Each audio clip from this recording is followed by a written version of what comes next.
Humihirit ng taas presyo ang ilang manufacturer ng sardinas, noodles, kape, delata at iba pang produkto. Ang sili aabot naman sa 800 piso ang presyo kada kilo sa ilang palengke.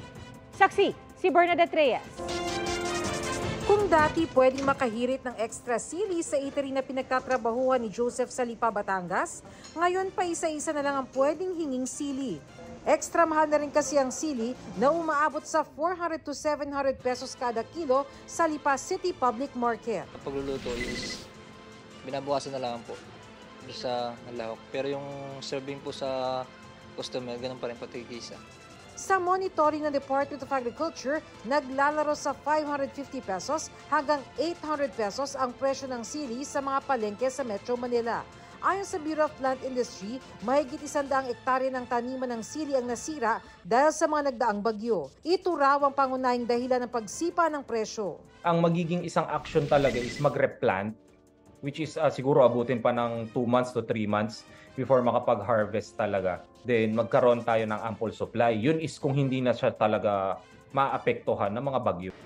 Bukod dito, humirit ang ilang manufacturers ng sardinas, noodles at kape, pati na asin, canned meat at bottled water ng 10 centavos hanggang 7 pesos na dagdag presyo. Mga 14 manufacturers, no, yung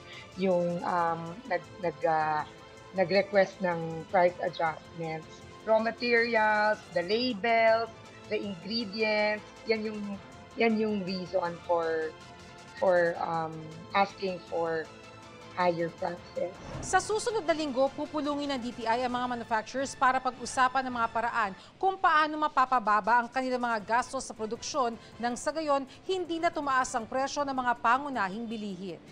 Makikiusap ang DTI na wala munang taas presyo hanggang matapos ang taon. Gusto nating malaman kung paano ang gobyerno makatulong para mapababa, no, yung cost of production, cost of marketing, the cost of logistics, no? So yun yung pwede natin kasi pag napababa natin yung cost nila ay yung hindi na necessarily magtaas ng presyo. More than willing to talk to them and cooperate with them and see how we can make our operations more efficient. End of the day, ayaw talaga natin mag-increase. Para sa GMA Integrated News, ako si Bernadette Reyes, ang inyong saksi. Mga kapuso, sama-sama tayong maging saksi. Mag-subscribe sa GMA Integrated News sa YouTube. Para sa mga kapuso abroad, samahan niyo kami sa GMA Pinoy TV at sa www.gmanews.tv.